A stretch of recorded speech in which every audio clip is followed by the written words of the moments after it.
We're here. All right.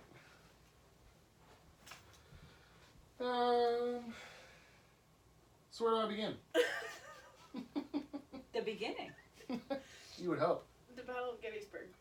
So, today's lesson will be on the Battle of Gettysburg. Who, when, where, why?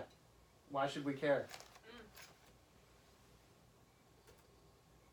Context. See, this is where the advancing thing is killing me. I'll just do this. So, Civil War's 3 years old by the time Gettysburg rolls around. The Eastern Theater between D.C. and Richmond is where a lot of people thought that the war was going to be won or lost. There was fighting, obviously, all over the country, but a lot of people weren't really paying too much attention to that, especially in Europe. The Army of the Potomac had very limited success in the previous 3 years. Abraham Lincoln had been through 10 generals or something by the time Meade rolls around. So despite, the fact they outnumber and outgun the Confederates pretty significantly, they just keep losing over and over again, usually because they have terrible leadership. Robert E. Lee is the second commander of the Army of Northern Virginia for the Confederates, and he pretty much doesn't lose for, 5 straight battles, I think it is. Winning battles that he probably has no business even being in or deciding to fight. And obviously that's Robert E. Lee, and there's Abe Lincoln and some Union generals at Antietam, actually. So, more context. Previous September, this would have been September 1862, Lee's army invades Maryland because he doesn't want the war to drag on in Virginia for another year during harvest season.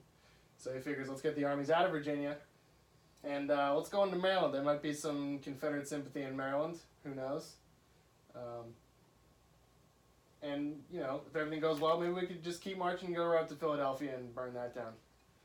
So they march into Maryland. Doesn't exactly go the way they want. They marched into the most Union-friendly part of Maryland they could have gone into, which is Frederick County, that area. There's a whole drama involving some lost orders and whatnot that happens just south of Frederick. Battle of South Mountain occurs in Washington County. Basically, his plans get totally screwed up because somebody dropped a cigar with all the battle plans written on it somewhere. Union finds it. They're right hot on his tail. And when they get to Antietam, there's a huge battle with Lee's back to the Potomac River, basically. And, look, she's really digging this one. So, it's basically a draw, but despite the fact that it's a draw, 23,000 people are killed that day, or within that week. And it's the bloodiest single day in American history, even today. It's okay. Lee ends up retreating back into Virginia afterwards because there's really nothing else he can do after losing a third of his entire army in a day. So 2 major battles later, there's the Battle of Fredericksburg and then the Battle of Chancellorsville, which are both Confederate victories. Lee decides he wants to get the war out of Virginia again. This seems to be a common concern of his. Is we need to start going on the offensive and not just let the Union beat the hell out of us every 5 minutes. So they decide to invade the North one more time. This time he's getting really bold. He's like, screw Maryland, let's just go up through West Virginia. And they go up kind of, we'll see the way they approached here in a couple slides. So the ultimate goal here is to destroy the Union Army on northern soil. So the idea is, as his army gets up into Pennsylvania, the Union will come up to follow him, and he'll be able to turn back and hit each part of it and collapse each part on itself, and then eventually just destroy the whole thing that way. Or get back to D.C., take D.C., war's over. You would think. Also, they could capture Philadelphia or Harrisburg or burn any of those places. Harrisburg, I think, was an enormous military depot at the time, so that was seen as a big goal for them. All right, let's meet the generals. So, the big guy, bottom right, is George Gordon Meade. He was the commanding general at Gettysburg. He actually got his job as the armies approached Gettysburg. He was woken up at 3 o'clock in the morning. He thought he was getting arrested. And he got handed a slip of paper saying, you're actually in charge of the entire army now, because Lincoln just fired the previous guy. So He's kind of like, what? Okay. When did that happen? Common reaction to that was, what's Meade ever done? Because he pretty much hadn't done anything. He'd just been sort of a corps commander up to that time. So the soldiers were kind of unsure about why he had gotten the job in the first place. Next guy that's going to be important on the list is Major General John Reynolds. That's the guy on the top right, the dashing fellow there with the epaulets. So his importance in the Battle of Gettysburg is that he basically decided that the battle was going to happen there. He showed up and saw really good defensive ground and thought, hey, this is like a perfect spot. So the famous Union fishhook that we all see in the maps and whatnot was basically because he saw that first. He was immediately killed by a sniper almost 5 minutes after he made that decision. So, and he had been a big guy in the war up until that time, so big loss there. Next guy is Winfield Scott Hancock, whose nickname was the Superb, which coincidentally was also my nickname when I was in high school. It wasn't. He was kind of the second in command at Gettysburg for the Union. He was the guy who'd be most active on the field for the first and second day. He'd actually be wounded on the third day and wouldn't play as big of a part. Also, great looking guy. Look at that beard. The hair. All right, we're done looking at the beard. So then we have Dan Sickles, who's on the bottom left, a little bit older. Interesting thing about Dan Sickles is a lot of people thought he was crazy. They thought he was crazy because he, 10 years before the Civil War, he had come home and found his wife in bed with another man and shot the guy on the spot, and his lawyer used the first ever insanity defense and got him off. It was temporary insanity. It's first ever use of that in American history. So he had this reputation for being out of his mind because of that temporary insanity defense. Probably knew exactly what he was doing, but no. Also, some stuff he does at Gettysburg is going to be contributing to this crazy reputation of his. So let's meet the rebels.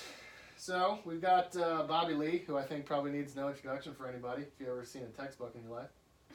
He had diarrhea at Gettysburg for all 3 days, which is thought to have affected his decision making. I mean, it affects my decision making when I have diarrhea. So. I thought you were going to say you had that in high school too. Well, I have that right now. Next guy is going to be Major General Jeb Stuart on the right there. Jeb Stuart is the rebel cavalry commander, famous for being kind of a bon vivant. He had like flowers in his cap and all kinds of crazy stuff. He was a rabble rouser, a womanizer, all kinds of stuff. Sort of a romantic figure, I suppose.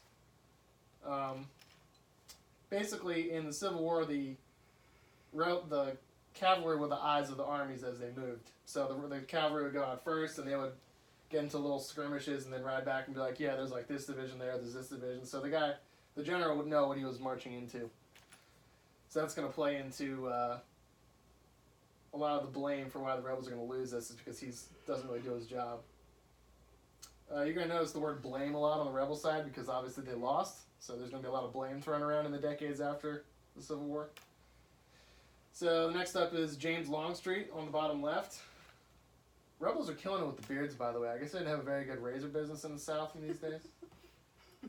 Would have been a hard sell to sell these guys a Mach 3. But. So Lieutenant General James Longstreet was it's called Lee's old war horse. He was the second in overall command. He was kind of Lee's right-hand man for the entire war. His big thing in Gettysburg is he had a really bad feeling about pretty much everything that happened. He didn't want to fight there in the first place. He didn't think it was a good spot. So basically, he may or may not have slow walked a couple orders that were crucial of Lee's. So he also became a Republican after the Civil War ended, which pretty much was like becoming the devil if you were a Southerner in those days. So he sat and he was a senator after the Civil War. So he was very divisive in his time too. And then Dick Ewell is the guy on the right who he made a fateful decision not to attack and inadvertently saved the Union. And we'll see what the situation was with that. He was replacing Stonewall Jackson, who had just been killed a month before that, who was really Lee's right-hand man, or the guy who kind of like knew his mind the best. So he had some pretty big shoes to fill. He'd also just come back from losing a leg, I think, 2 battles previous, so he was probably a little skittish in the saddle. And he never commanded as many guys as that in his life. So, and he had 20,000 guys he was responsible for. So, may or may not have been up to that task. So, how did everybody get here? Well, you can see down here. This is Fredericksburg and Brandy Station, and this is basically Northern Virginia. That's where Chancellorsville happened a month prior. So the general idea was last time they came straight into Maryland this way, and now they're like, you know what, we're going to go up with the mountains kind of shielding our approach so they're not going to know where we are. So he starts to shift troops away. It's kind of interesting. It shows you where they were on what date. So it actually started in June to move people away. He didn't realize that the Union knew exactly what he was doing because they were reporting fewer and fewer people behind the ramparts in Fredericksburg. So they knew that he was moving again. They didn't know where exactly. They knew he was going north.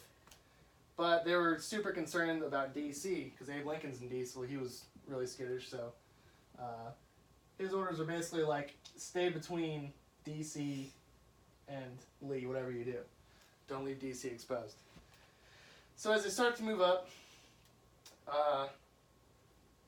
Jeb Stuart, the cavalry commander, goes to Lee and says, I want to go on a ride kind of around the Union. Because he'd done that 2 years before with great success.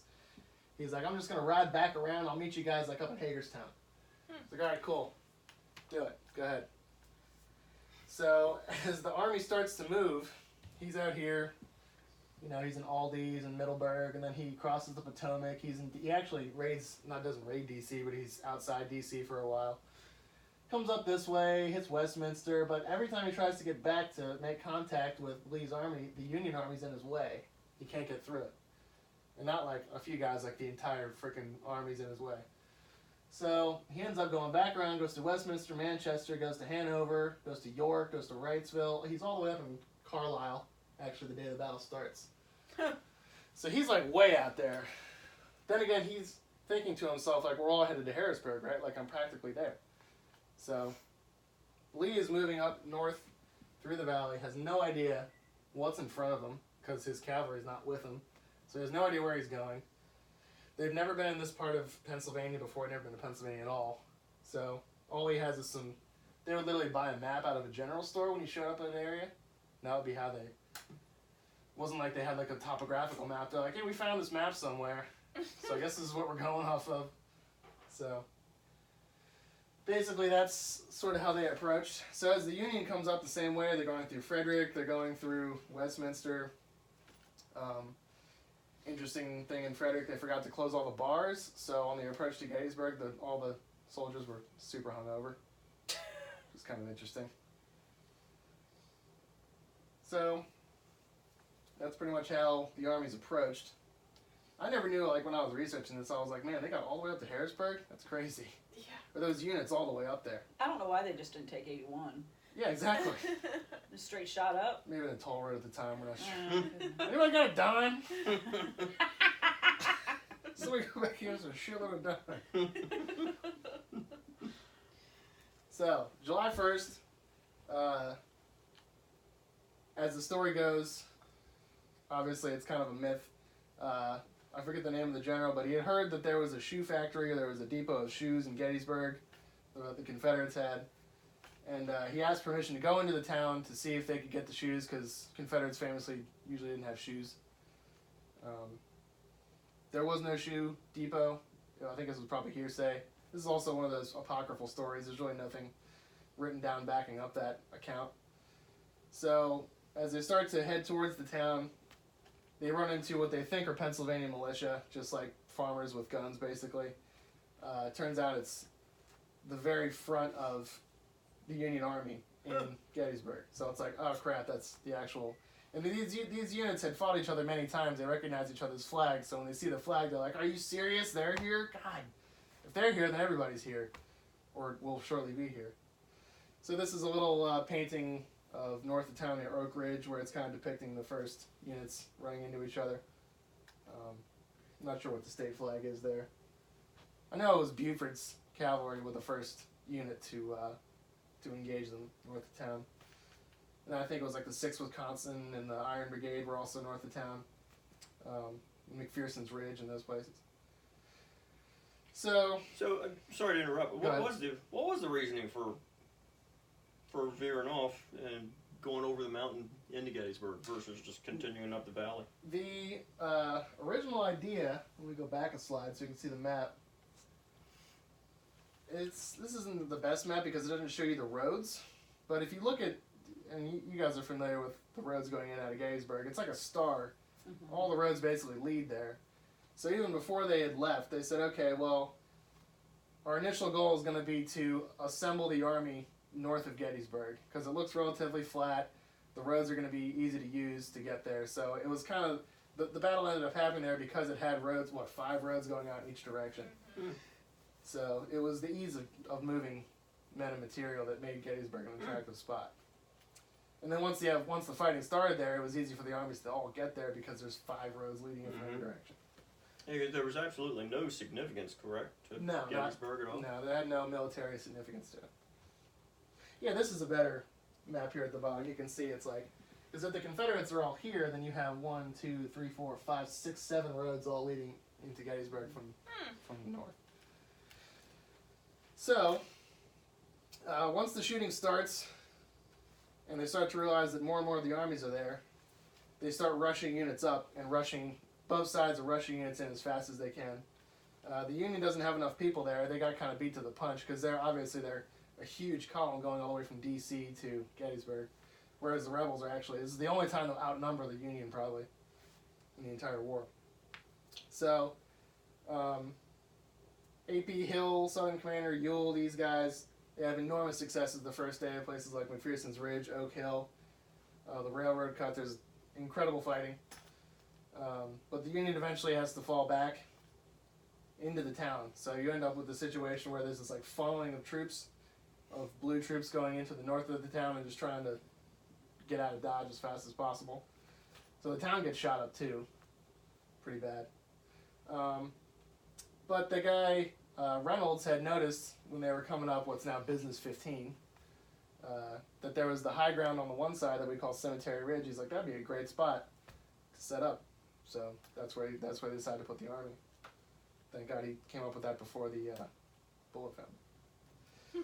So the orders are basically like, get off the north of town, get south, and set up along this ridge. So they have like a tentative line set up south of town. Interesting note, everybody knows about Jenny Wade. She was kneading dough when the battle started. Seems like a good time as any to make some bread with 170,000 people converging on your town. And the rest of the family is hiding in the basement. Yeah, so she's like, no, they're not going to stop me from eating my world famous bread. So yeah, she got shot and killed instantly. I think the bullet hit her in the chest and went into her heart.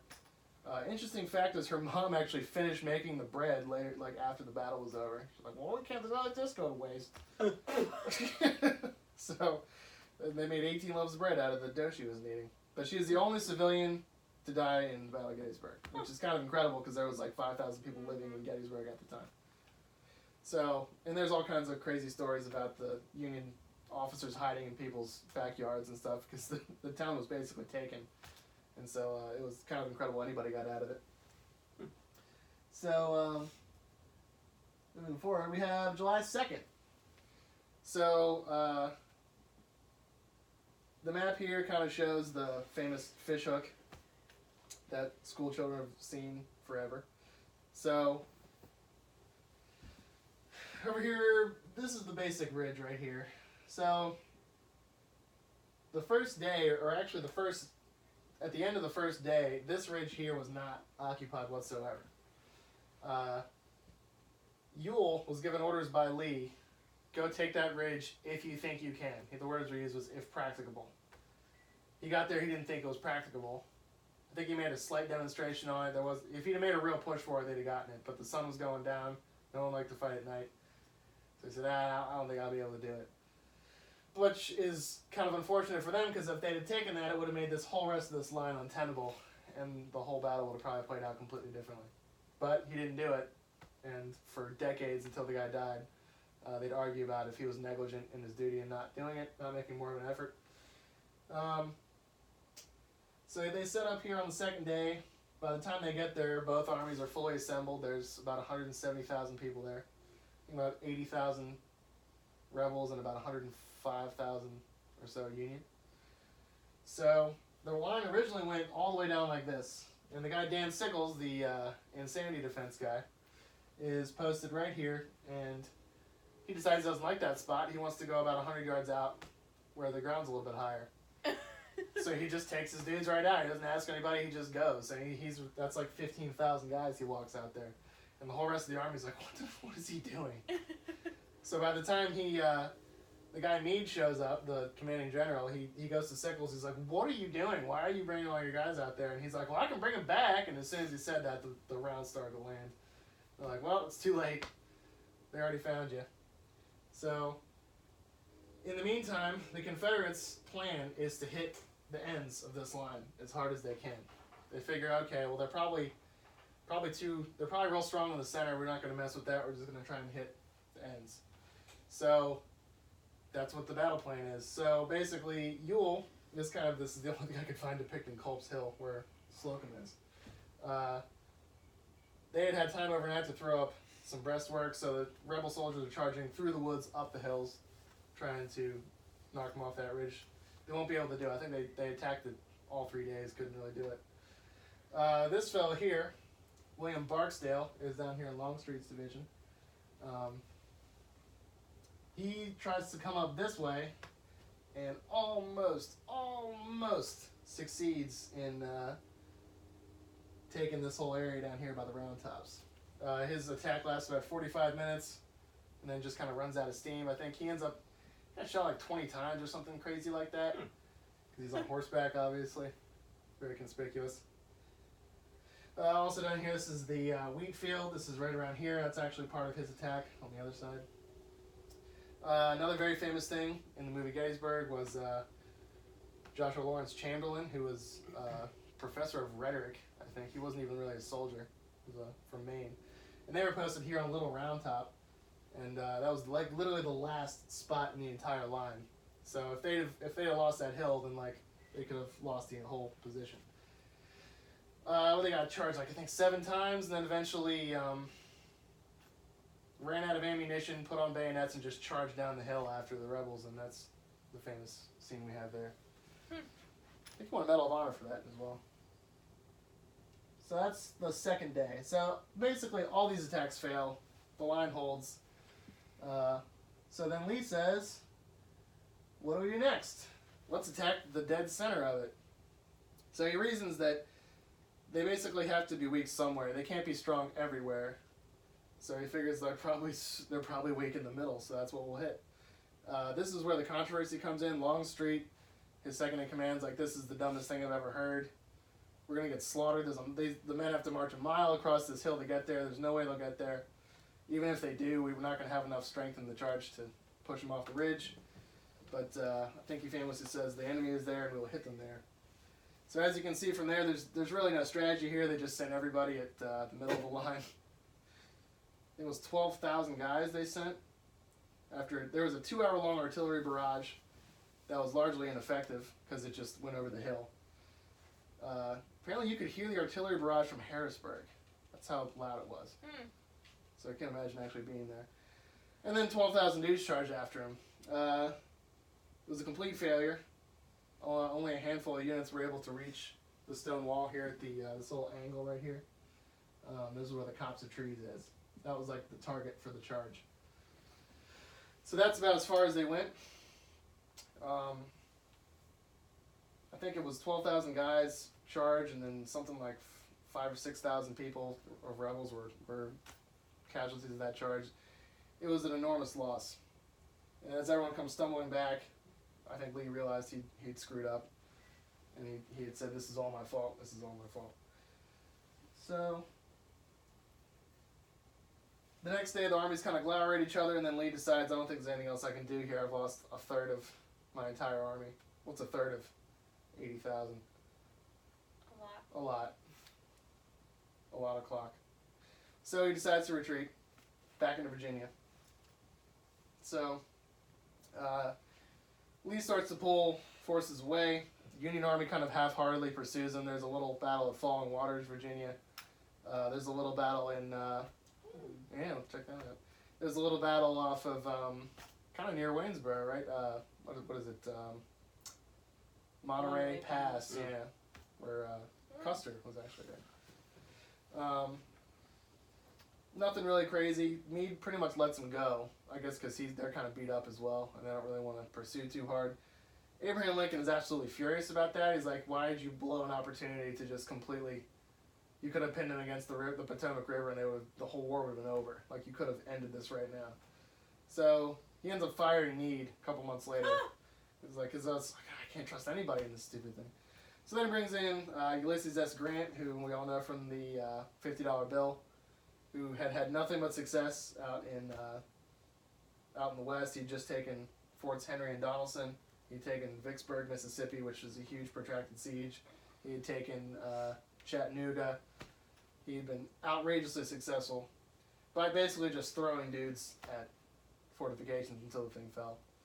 And he would continue to do that the rest of the war. He would get the reputation for a butcher after a couple of years because he seemed to have no regard for how many soldiers were killed in attacks. So, what's the impact of it overall? Well, Lee's getting away means that the war is not over. It's going to go on 2 more years. And I think the majority of the casualties in the Civil War would happen after Gettysburg. So if you'd ask somebody in 1864, like, what about Gettysburg? They'd be like, what about it? It didn't do anything. Didn't settle anything. He got away. We're still fighting, aren't we? Lee, however, had lost a third of the army that he had. He lost an enormous amount of officers, good officers, and he couldn't take any more initiative, really. It was a defensive struggle for him from that point on. So he couldn't invade anything else, no more bold plans. Combine that with the fact that now Grant is the one he's fighting who's just relentless about throwing people at him, so he's just always on his toes. It's going to be the largest battle of the war. I mean, 180,000 people is a lot. It's 3 days. About 50,000 people were casualties in Gettysburg. Also, there's no like medical corps really at that time, so if you get shot out in the field, you're just left there until someone comes to get you, or until civilians can help you out. So you're reading somewhere there was like 7,000 or 8,000 bodies on the field at Gettysburg after the armies left that just no one cared about. It's kind of crazy. So it kind of lives on in memory because it seemed like the best chance the South had. There were so many places where if Ewell had taken that hill, then the whole battle would have gone differently, or if Barksdale's charge hadn't run out of steam, or there's so many things. If the cavalry had been up, there was just so many things that like, oh man, if that had been this way, then like this all would have gone totally differently. And there's a lot of blame that gets thrown around in the decades after the war is over, and publicly in newspapers and things like that. What if Pickett's charge hadn't happened? What if they had just left completely and just headed towards D.C. and then the Union Army's just like, well, what do we do now? So there's a lot of interesting debate after the war is over about what exactly went down at Gettysburg. No one can really be sure. So that is my entire lesson.